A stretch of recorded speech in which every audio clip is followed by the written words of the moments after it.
Global തെക്ക് audience forum Bahrain chapter വിദ്യാർത്ഥികൾക്കായി ചിത്രരചന കളറിംഗ് മത്സരങ്ങൾ സംഘടിപ്പിച്ചു.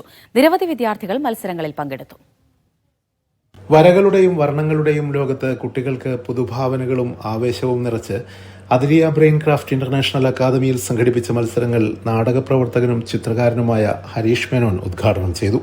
വിദ്യാർത്ഥികളോടൊപ്പം രക്ഷിതാക്കളും മത്സരത്തോടനുബന്ധിച്ചൊരുക്കിയ പരിപാടികളിൽ ഭാഗഭാക്കായി. ഉദ്ഘാടന ചടങ്ങിൽ പ്രസിഡന്റ് രാധാകൃഷ്ണൻ, സെക്രട്ടറി രഞ്ജി സത്യൻ, മജീദ് തണൽ, brain craft chairman Joy Mathew, Biju N എന്നിവർ സംസാരിച്ചു. 100-ലേറെ വിദ്യാർത്ഥികൾ മത്സരങ്ങളിൽ പങ്കെടുത്തു. അഫ്സൽ KP, ഗോപി, ചന്ദ്രൻ C, ജിതേഷ്, സാജിദ് MC, നദീറ മുനീർ, ഹസൂറ അഫ്സൽ തുടങ്ങിയവർ നേതൃത്വം നൽകി. മത്സര വിജയികൾക്ക് ചടങ്ങിൽ ട്രോഫികളും സർട്ടിഫിക്കറ്റുകളും സമ്മാനങ്ങളും വിതരണം ചെയ്തു.